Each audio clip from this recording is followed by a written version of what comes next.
There's a lot of obvious shortcomings when it comes to today's large language models.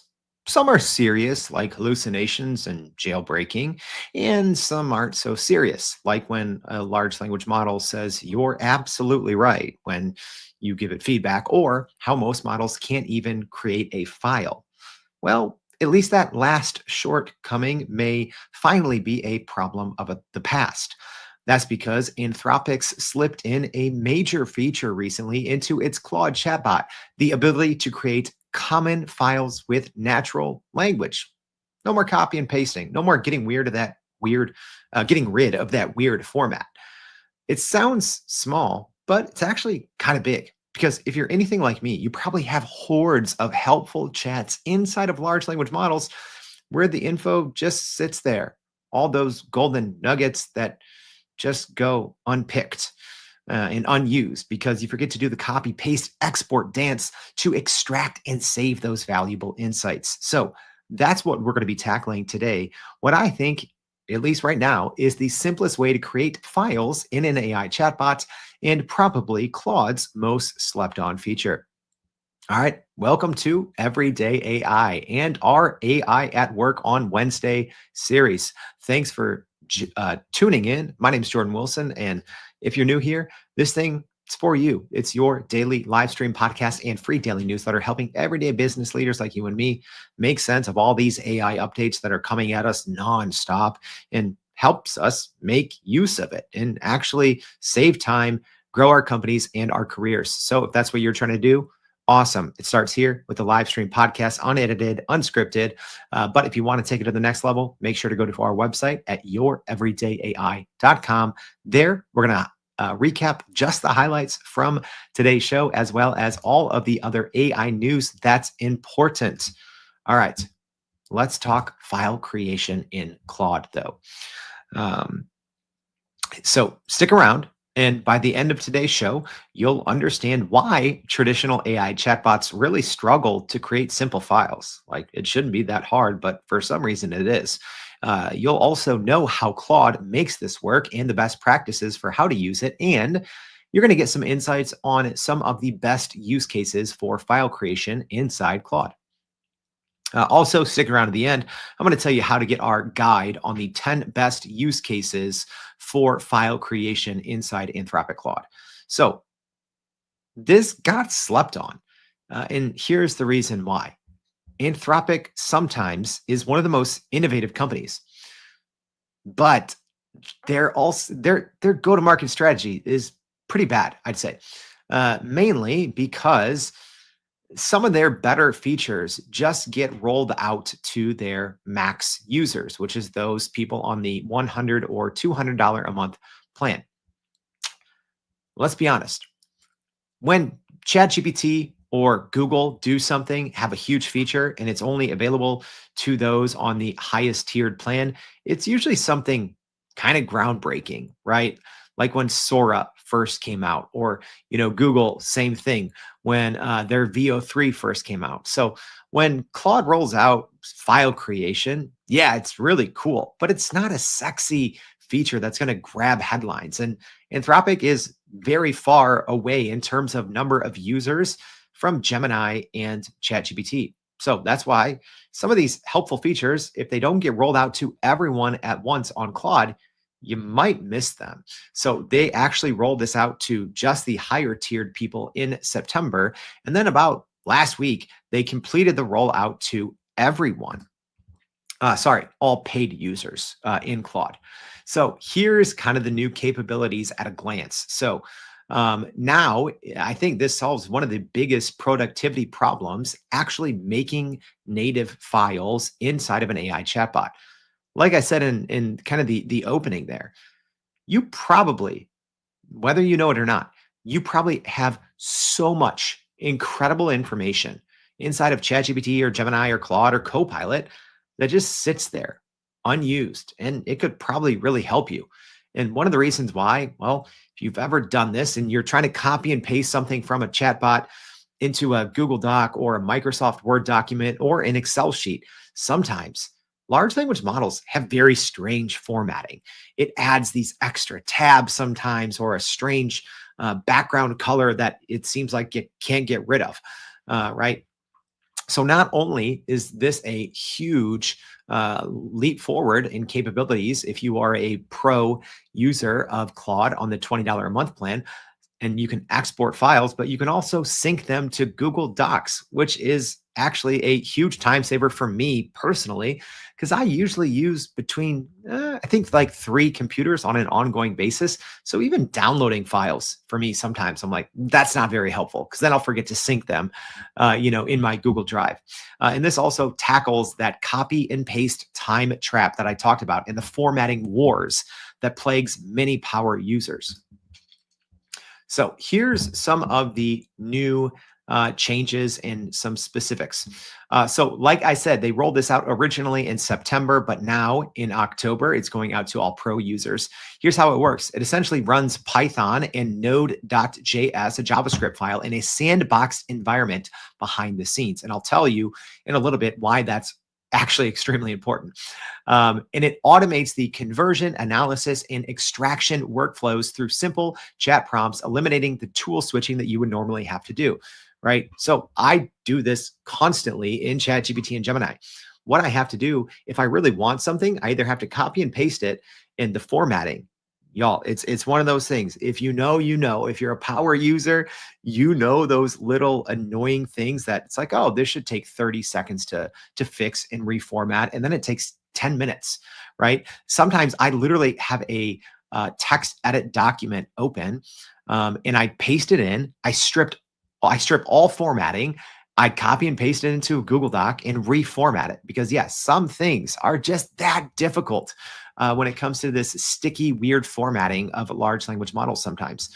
But it's not all perfect fun and games. There are added security risks in doing this, which I'm going to talk about, as well as reliability issues. There's still some formatting tweaks that you're going to have to do. And there's, like I said, still limited access. It's only for paid users. All right, here's how to enable it. So if you are on any paid account in Claude, you're going to go into your settings. On the left-hand side, you're going to see a capabilities tab, and then you are going to enable the toggle that says code execution and file creation. And that's it. And you will have to kind of prompt Claude to do this, right? Hey, create a PDF, create a PowerPoint presentation, create a spreadsheet in an XLS format, right? Create a Word doc, doc, right? Sometimes if you're not too specific, it won't do it. It'll just create a normal artifact, right?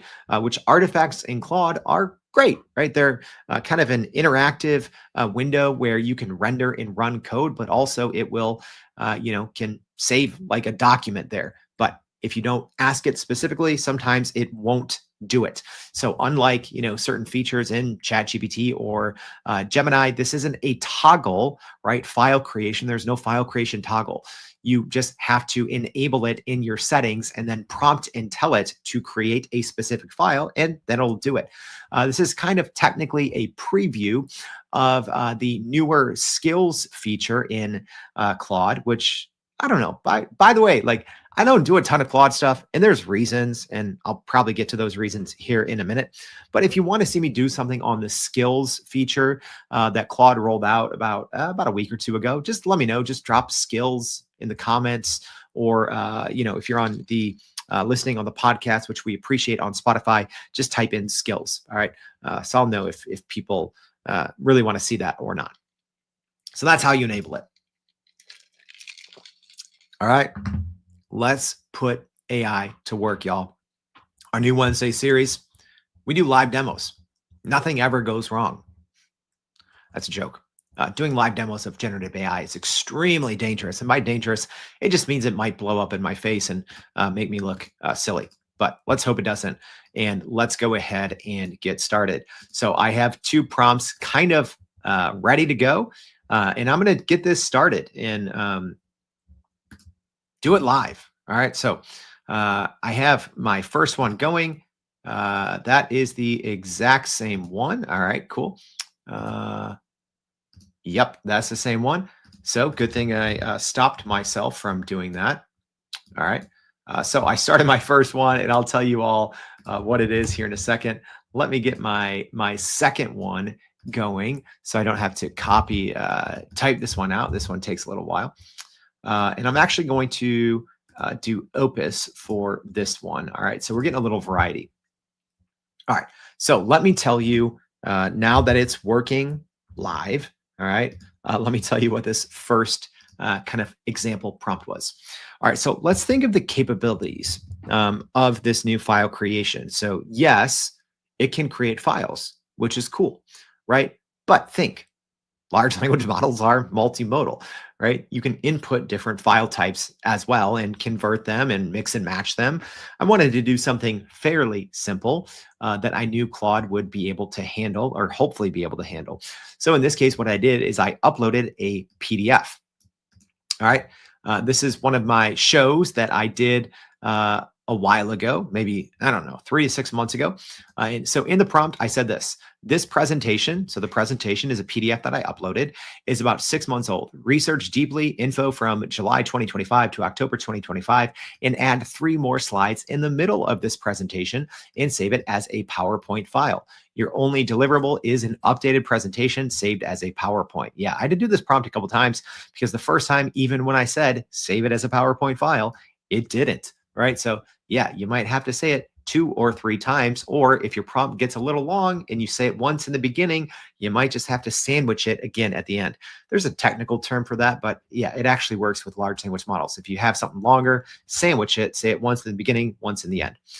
Then I said, keep the rest of the presentation the same, but you need to find a seamless way to create the updated content and ensure it's styled and formatted the same way and uses the same tone of voice and angle of messaging. All right. And then I gave it the link that went along with that podcast so it could go find more information, right? Because obviously I want to make sure that it looks at the entire transcript that went along with this podcast presentation, right? So when I say presentation, if you listen on the podcast, I always have I'm always sharing my screen. It's usually nothing overly visual. In this case, nothing crazy visual, but I'll explain this to you here in a minute. But I just uploaded a PDF. It's usually the slides that I share on the screen during the podcast. So a couple of things that are hopefully going on that the model will do. It will read through the file I uploaded. It will go and look up additional information on the website that I gave it. Then it'll hopefully go out and do some research. Then it's probably going to run a lot of Python code and start creating and converting, right? That's the other thing. I gave it a PDF. I asked for a complete PowerPoint file. So it's going to probably, again, generative AI is generative. You're going to get something maybe a little different every time. It's probably going to recreate this PDF presentation in a PowerPoint file. It's going to try to make it look as much as it can like the original, which I just created in Canva. It's nothing, like I said, overly visual. And then it's going to insert in hopefully a seamless way that updated and fresh information. All right. So we're going to look. It's still cooking. We're going to give it a couple of minutes to cook. All right. Now, I'm going to jump into the second one that I did. All right. So podcast people, you're not missing anything yet visual, but I will tell you when something happens. So in this prompt, I am saying in August 2025, A16Z came up with a list called the top, and this list is actually wrong, or my prompt is wrong, which I do on purpose sometimes. If you watch the show, you know that. Testing large language models, sometimes you want to throw them a little bit of a curveball to see if they can still find their way. So I said it's the top 10 Gen AI consumer apps, and I believe it was actually the top 50. So we'll see how Claude does. It should do fine. Oh, and by the way, the first version where it's recreating, I'm using Sonnet 4.5, and on this prompt, doing the A16Z list, I'm using Opus 4.1. So what I'm saying is you will research deeply, right? Focusing on the most up-to-date information. But I said from this list of 50, not 10, your task is to deeply research the top 20 from their list and then deliver me 3 different things. I want a downloadable, a downloadable spreadsheet in XLS format with the top 20 on the list, their name, company headquarter location, number of employees, CEO's name, money raised so far, last reported revenue, and then unique product and features. Just that right there is a ton of research because the A16Z list does not have all that. Obviously, it just has like one or two of those six different data points that I'm asking it. So not only is it going to have to go find this list, the correct one, it's going to have to do a ton of research, run a lot of code to create this spreadsheet and for me to download. All right, that's deliverable number one. Deliverable number two, I'm saying a downloadable PDF that sorts the top 20 by category of tool or use case and gives short marketing copy overview of the company and who can use their tools and for what use cases, right? So going from kind of bullet points and spreadsheets to practical use cases and some marketing language and to sort all of them by category. All right. And then last but not least, I'm asking for a downloadable PowerPoint that conveys this information. And here I'm giving the model a little leeway. I'm saying you can put it together however you see fit, but make sure it's info packed, yet sleek in aesthetics and a clean presentation. All right. So it's that one's working. We're going to give both of those some time to cook. So if you're listening on the podcast, what's essentially happening now is the model is going through multiple steps, right? So the live stream audience can see it. It's right now the second prompt. It's writing. It looks like it's writing some title slides right now in HTML. The other one is still writing some Python code. So happening right now in a secure sandbox environment. So let's jump back in and go over the details. And then we're going to check back in at the end. And we'll see if we can not make this show drag on just to get the results. All right. Why do most large language models fail at doing this, right? I will say this. Copilot, Microsoft Copilot, is not a large language model. It is a system that uses other large language models. Mainly, it uses OpenAI's models, but in some of their new agent releases from September, they did start to use some of Claude's, Anthropic Claude's models as well.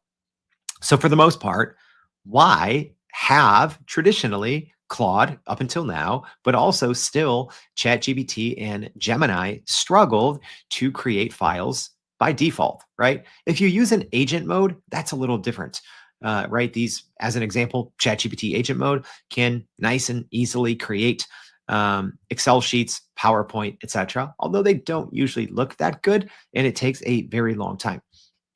But for the most part, large language models are sandbox. So their direct file system rights are intentionally disabled for safety. So it's actually a built-in feature that most models, non-agentic models, by default cannot write files. All right. Yeah. A lot of people don't know that. And they're like, oh, these large language models are so dumb. Well, originally they weren't built to do that.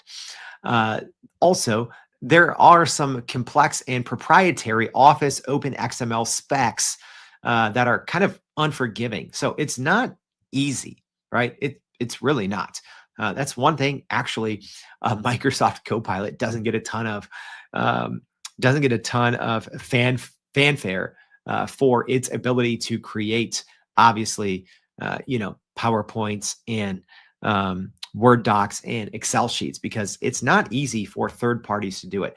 And what happens, like I've already said, users waste hours, right? Especially if you are a large language model heavy team or heavy organization. You probably spend more time formatting, cleaning, reformatting, combining outputs than it actually takes the model to generate something, right? So here's how it actually works and why I think Claude's solution is the simplest way to create files in an AI chat and one of the most slept on features. So it builds authentic files by running Python and Node.js in isolation.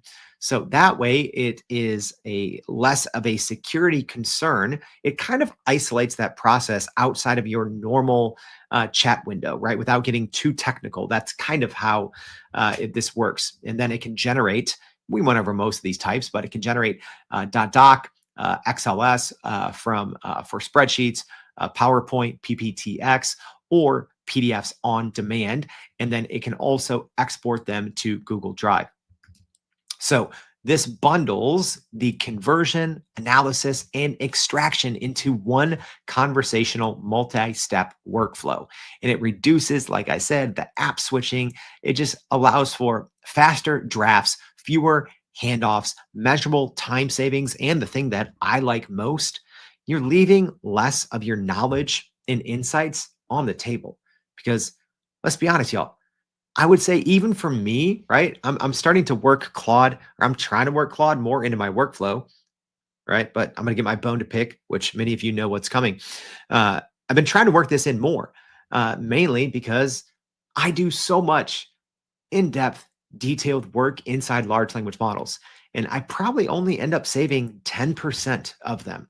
Yes, large language models have memory, so it can reference those things. But again, I am a power user, right? A lot of times I'm doing 3, 4, 8 different versions of something very similar, and I only end with one kind of final version. But if you just have memory enabled, or if it can reference past chats, you don't know if it's going to get one of the first versions that was more iterative or a final version. That's why this is very important. All right.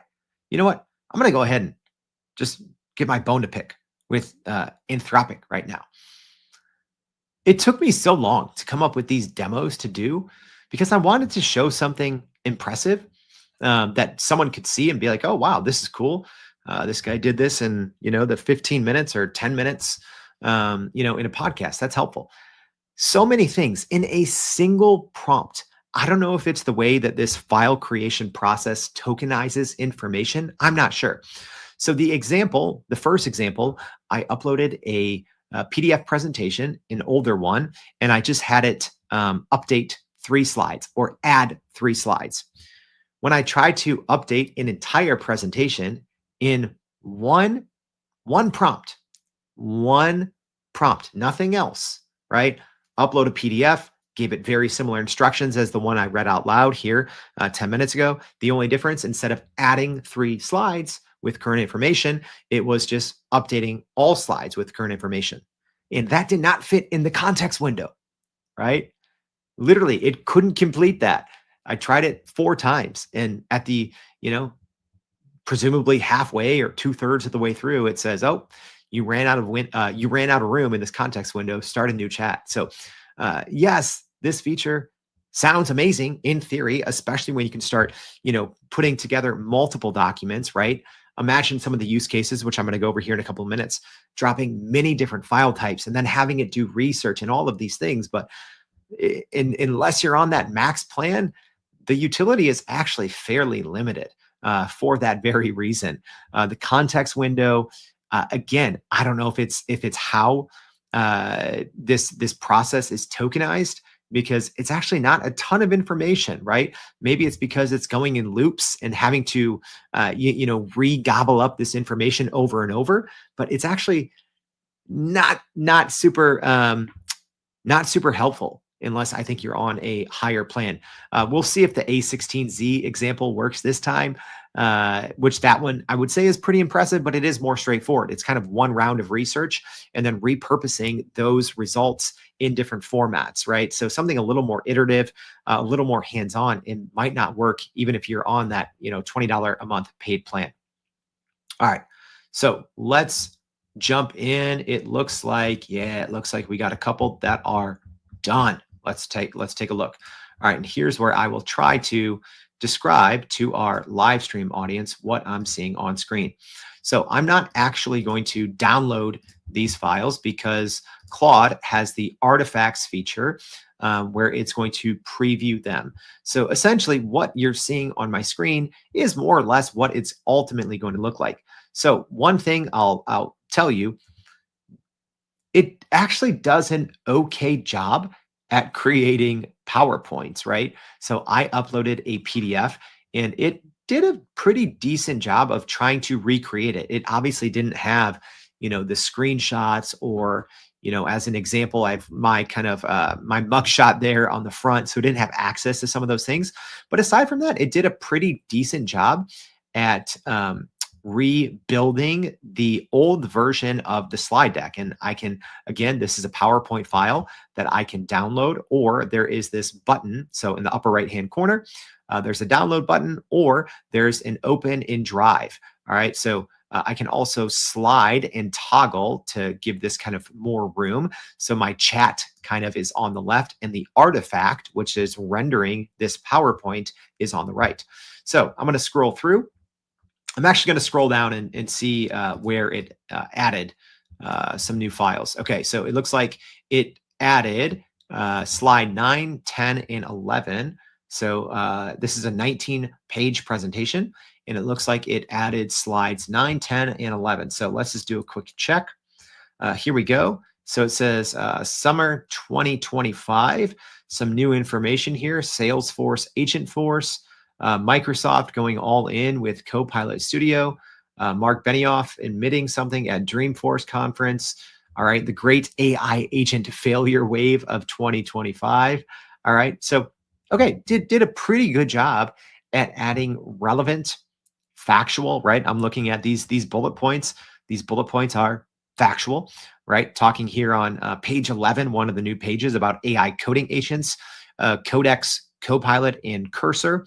Right. So I don't think Codex, as an example, was announced yet the first time I did this episode. So this did a pretty good job, right? So I can pretty easily, download this,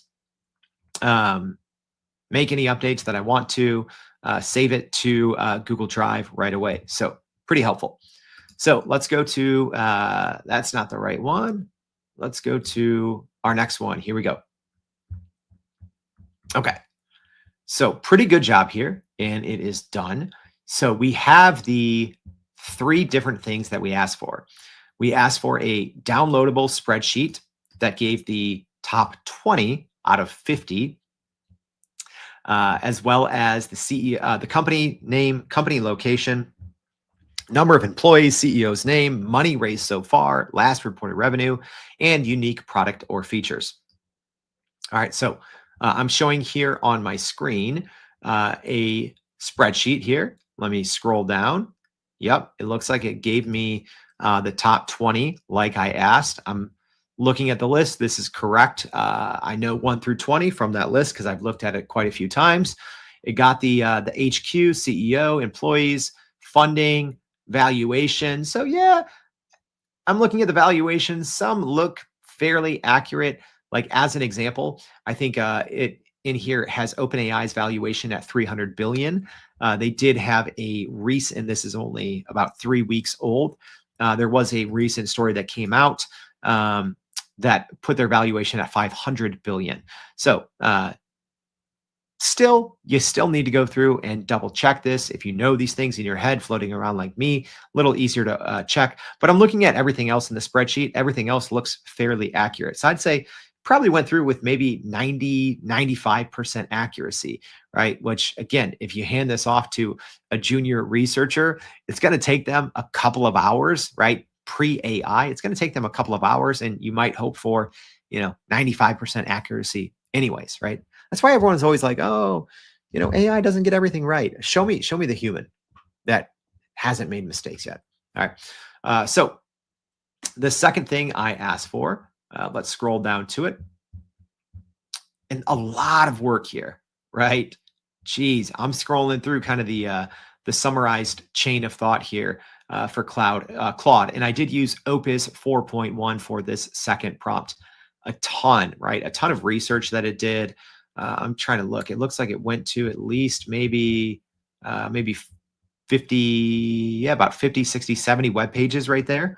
A lot of steps, a lot of running this Python code as well to get these final files. Let's just quickly look at the last 2 files. So here is our document, our PDF document. All right. So we have a nice little cover page here. Nothing special. I didn't ask for anything overly visual in the PDF document. I just asked for them to be categorized. So there we go. We have the general AI assistants and chatbots, those from the top 20.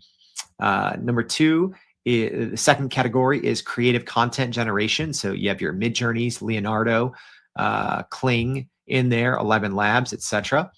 Then you have your developer and coding tools like Google's AI Studio, Cursor, Lovable. Then you have your research and productivity tools. Last but not least, entertainment and social AI. So it did a really good job. I would have to go through and look at all the fine points, but it looks like it's getting some up-to-date and accurate information, right? So for ChatGPT, it says ChatGPT remains the undisputed champion of consumer AI with 800 million weekly active users. That's correct. And it's very up to date, right? I think OpenAI announced that 800 million weekly active users at their dev day 2 weeks ago. So it's getting and grabbing very up to date and accurate information. So looks like test number 2 did a really good job. All right. And then number 3, the output, gave it a little bit of leeway, just said create a PowerPoint, make it look good. You can choose how to present everything. So let's give it, it's loading here in my browser. All right. Our cover page, we have a nice bright blue color here. The second page, nicely formatted with some kind of breakout boxes highlighting some certain key facts and figures. So pretty good job, pulling some nice visuals. It's nothing that, I'm blown away by visually, but it's much better as an example than something that ChatGPT's agent mode would put together. So like I said, ChatGPT's agent mode can put together spreadsheets and PowerPoints. The PowerPoints are extremely terrible.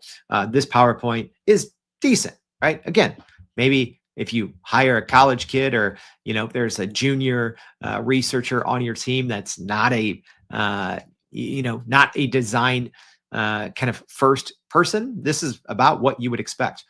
All right, so we have a nice bar chart here. Then we have AI categories, who's leading where. Nice, those 6 boxes with different kind of top bar lines. So from a visual standpoint, we got a nice pie chart here. Did a pretty good job, right? At least from a visuals, getting the information out there.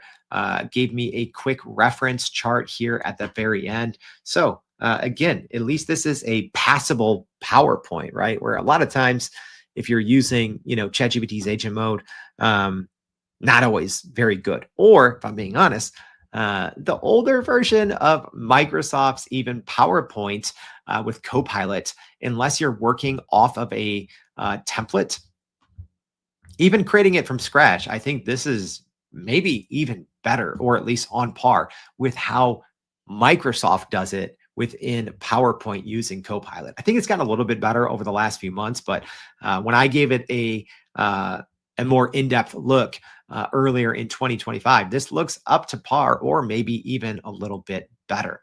All right, so there you have it.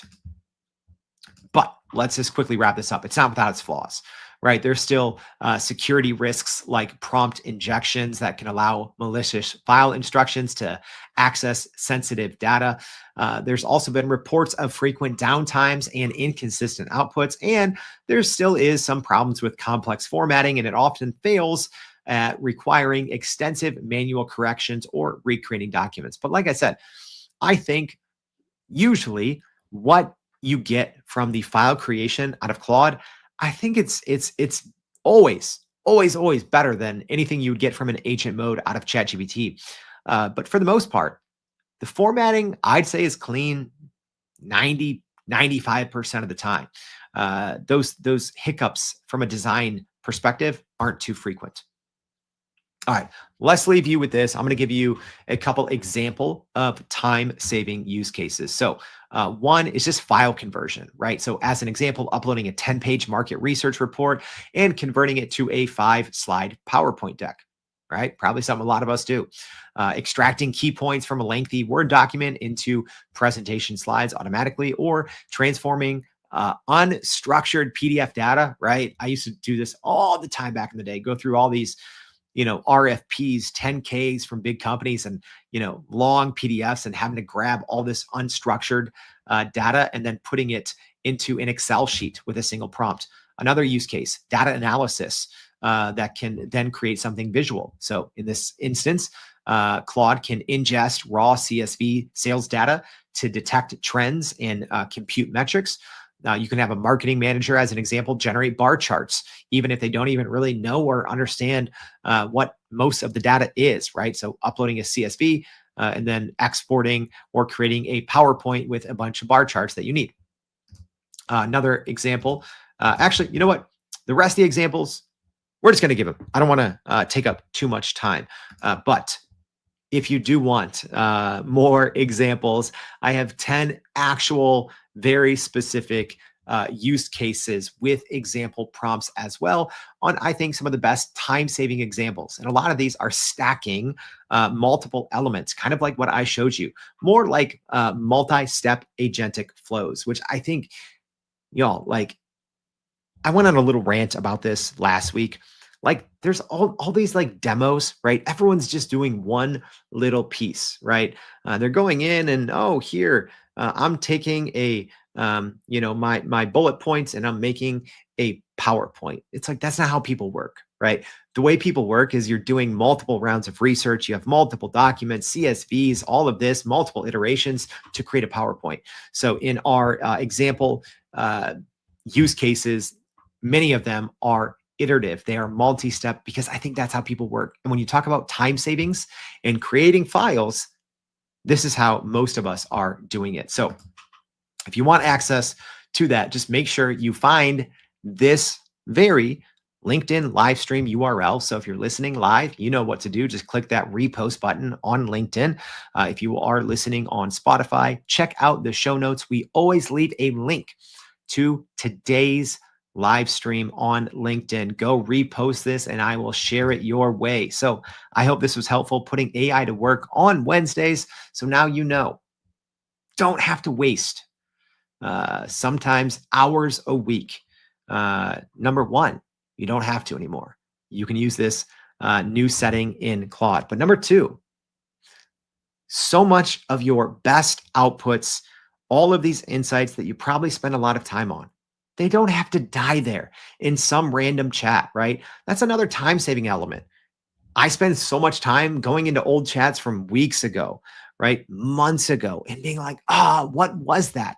Mainly because I probably was either too lazy, too busy, or I didn't want to copy and paste and do all this formatting and save it, right? So now, at least inside Claude, it's a nice way to pull and extract, and even if you use Google Drive, to sync that knowledge automatically. So I hope the show was helpful. If so, let me know about it, share, but also go to youreverydayai.com. If you haven't already, sign up for the free daily newsletter. We're going to be recapping the highlights from today's show and giving you all the AI news you need to know to be the smartest person in AI at your company. Thanks for tuning in. Hope to see you back tomorrow and every day for more Everyday AI.